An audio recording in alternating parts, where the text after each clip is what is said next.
I want to go back to something you just said, and I because I'm just so interested in like how you saw that link between gentrification, art, and technology, because it Mm. feels so separate before I read this book. And then, wait a minute, and like, how did you see that before all of us? Mm.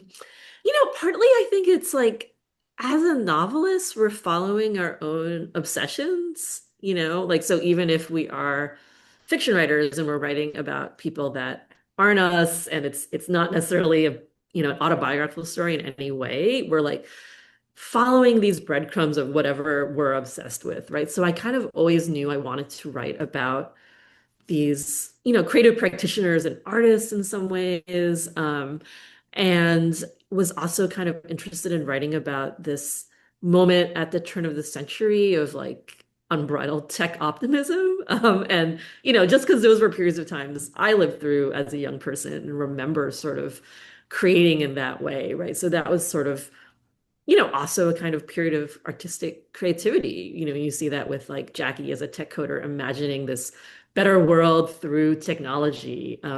And I think anytime we're writing about the past, like it's inevitable that we start thinking about like what's changed since then. And as I was writing it, I was like, oh wow, this is so interesting because it's almost like a little ominous, or maybe not even a little ominous, like big ominous when we think about what's happened with tech since then in the past 25 years. Like we've moved from this moment of like, let's share everything about our lives online and no one's going to read it but our friends to being like, oh yeah, the government's like scanning our retinas, and like tracking our movements, right? And we have to like purchase tools to sort of limit our digital footprint, right? And so you start thinking kind of like what's changed. And I think it became clear that the larger question was also like what's changed with our lives. And as like a longtime resident of New York City, you can see kind of how gentrification has and like real estate development has also